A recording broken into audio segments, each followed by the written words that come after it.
Yes, welcome to all students. And we were discussing about what is democracy and why democracy. We have already cleared it about the meaning of democracy. It is a form of government.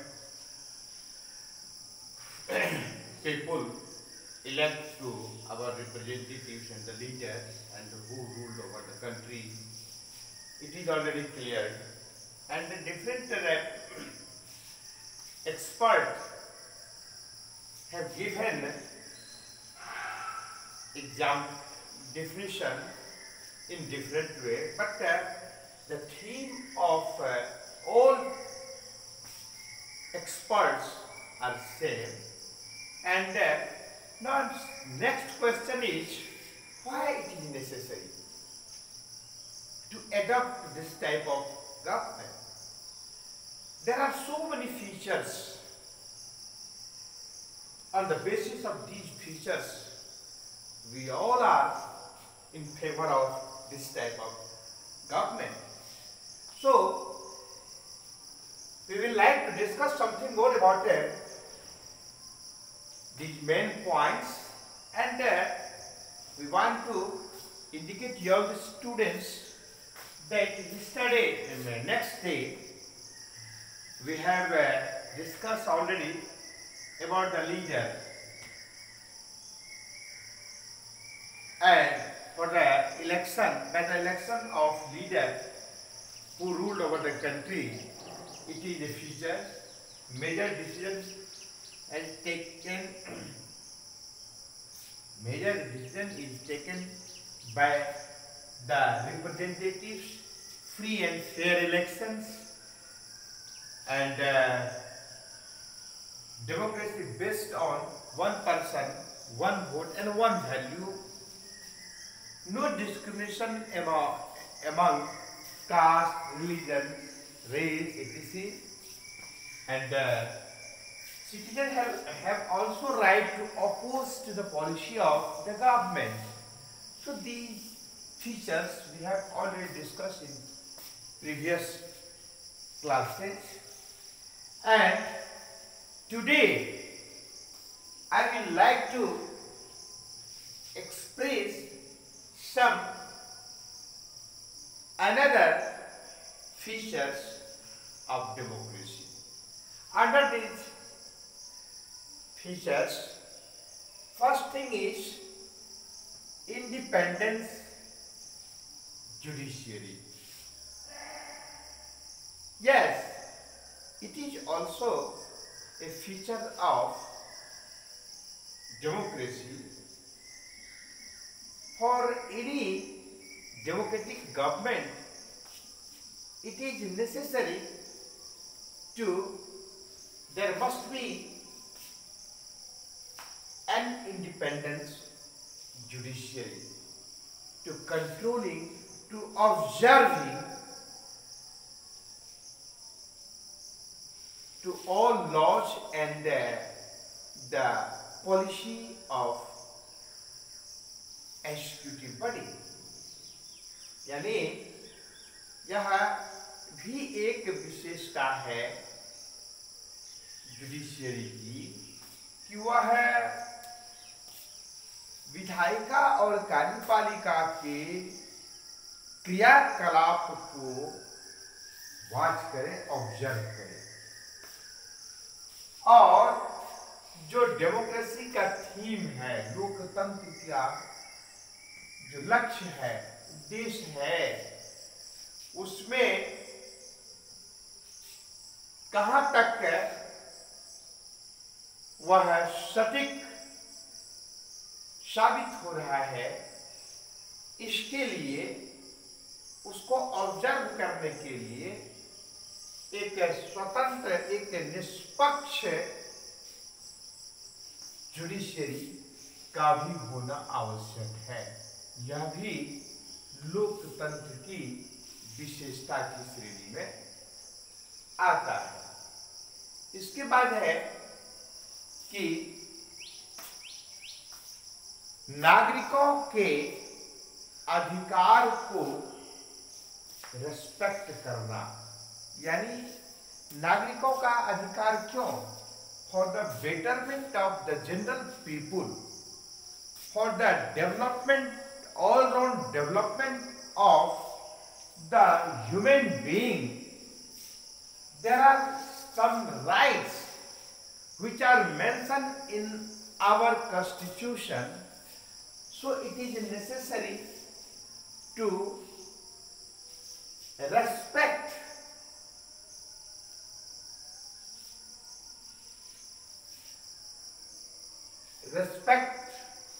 of basic human rights. It is also the features of democratic system, यानी यह भी लोकतंत्र की एक विशेषता है कि वह है समान नागरिक संहिता, समान नागरिक अधिकार का आदर करे, संरक्षण प्रदान करे, यह भी आवश्यक है। अपने चाइना के बारे में पढ़ा है, रशिया के बारे में पढ़ा है, क्या है वहां पर? वहां भी लोकतंत्रीय शासन प्रणाली है, किंतु वहां क्या है कि एक ही पार्टी होगी और उसी पार्टी के अंतर्गत नेता स्टैंड करेंगे और उसका चुनाव होगा। किंतु लोकतंत्र की जो विशेषता है उसमें यह भी है कि मल्टी पार्टी सिस्टम होनी चाहिए। किंतु ऐसे राष्ट्रों में, घाना वगैरह ऐसे राष्ट्रों में इस प्रकार की बात नहीं है, रशिया में इस प्रकार की बात नहीं है, चाइना में इस प्रकार की बात नहीं है। हमने पिछले टॉपिक में देखा है, आप लोगों ने पढ़ा है, क्या है चीन के बारे में, क्या कहां वहां पर लोकतंत्र चला गया? जब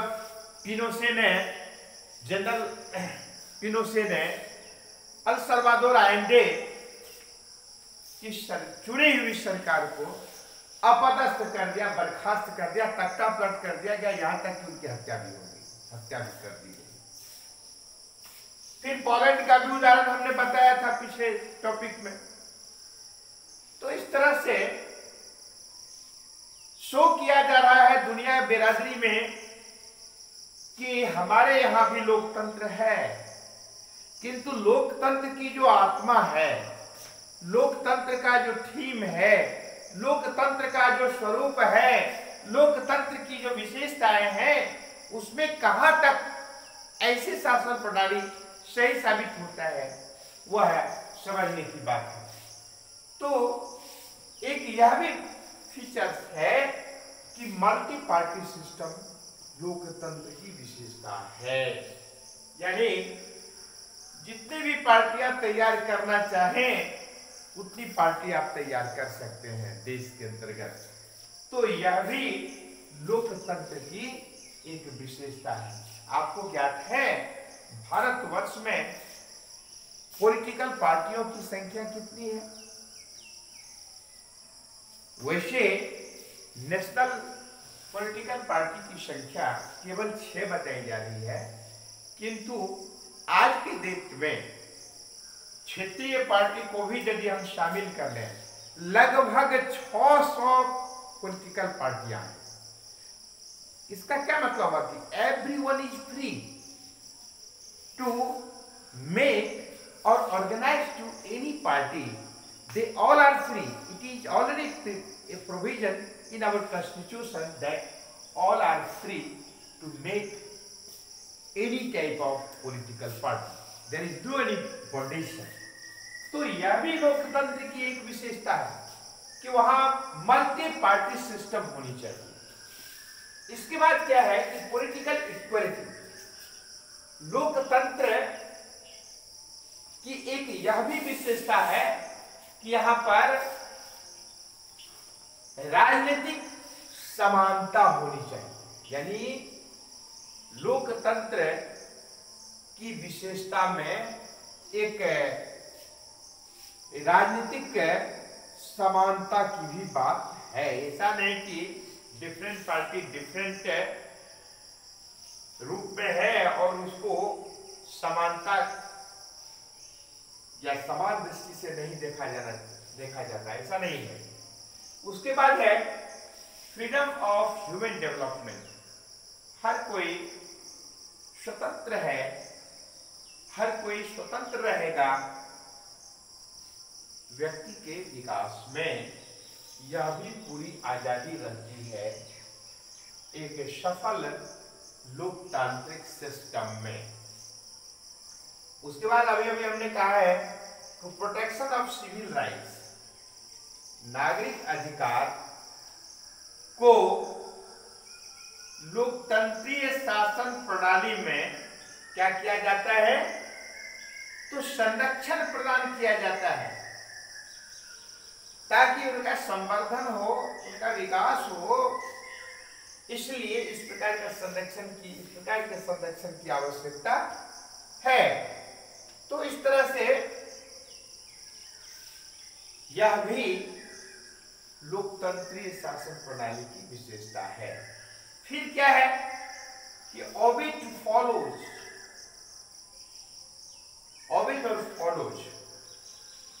ऑल रूल्स और लॉज, टू ऑबे और फॉलो, यानी यहां क्या है कि